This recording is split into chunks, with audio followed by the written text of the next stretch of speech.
Hey everyone, this is going to be a video to bring you through the experience workflow using the new scenic images. But before we even get into an experience, I want to bring you through what each button does individually. So let's grab a cup of coffee and head over to our switchers. I'll give you about 2.5 seconds. Let's start at the top with the pre-service and reset buttons.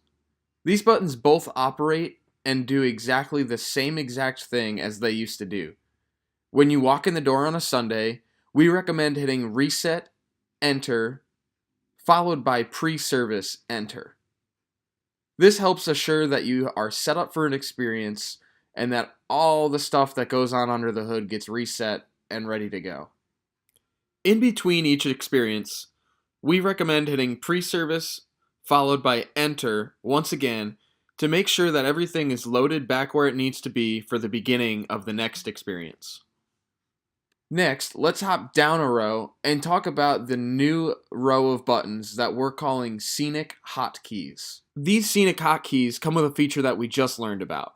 This feature not only makes our workflow a little bit easier by taking away the need for the Scenic Projector button to control our Scenic Projector, but it also adds a pretty cool element to our experiences. So let's start with black.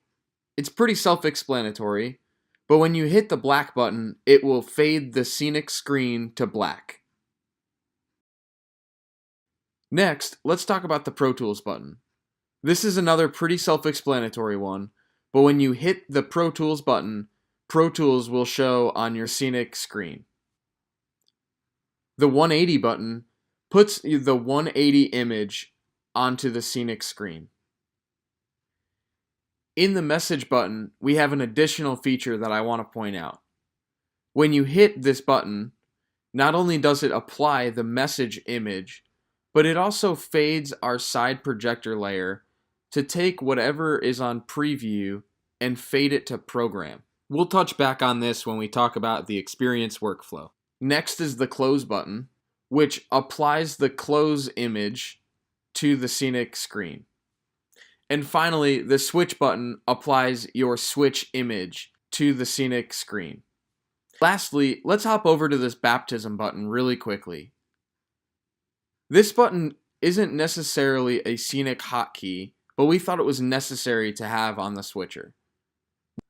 When hitting the baptism button, the side projector layer will fade to the camera, and the scenic projector will actually display Pro Tools.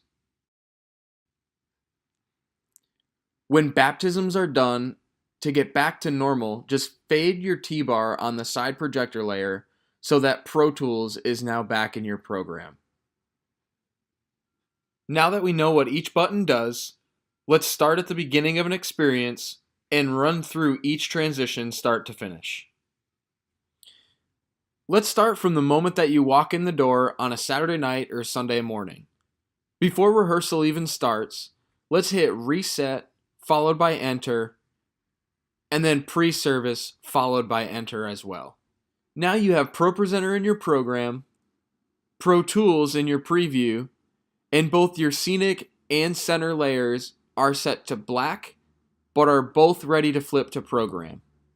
Now let's jump to when Pro Tools starts. A countdown from Pro Tools is how we start just about every experience. This is why the Pre-Service preset puts Pro Tools in your preview. When Pro Tools begins, flip your T-bar on the side projector layer to take Pro Tools to the side screens. Now for the remainder of the cover tune or opener song, you can focus on running through lyrics in ProPresenter. After the opener tune or cover song, our Life.Church Begins Now video begins to play. When this starts, hit the Pro Tools hotkey. This puts Pro Tools on your scenic screen, and you should now see Pro Tools on the two side screens as well as the scenic screen. This is the look we want to stay with all the way through worship in most circumstances.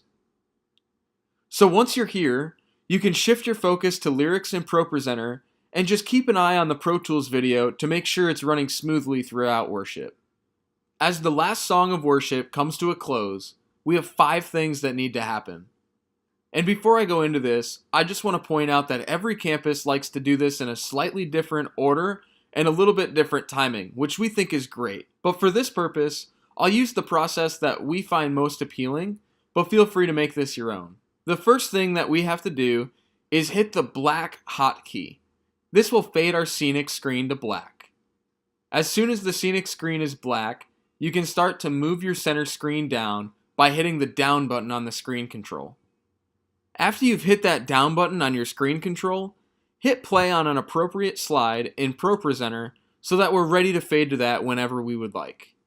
Then at the time that your campus decides, fade your side screens to ProPresenter. After you've faded your side screens to ProPresenter, go ahead and hit the center PJ button to move to your center projector layer. And lastly, when the center screen is all the way down, hit the 180 hotkey and then fade the T-bar on that center projector layer.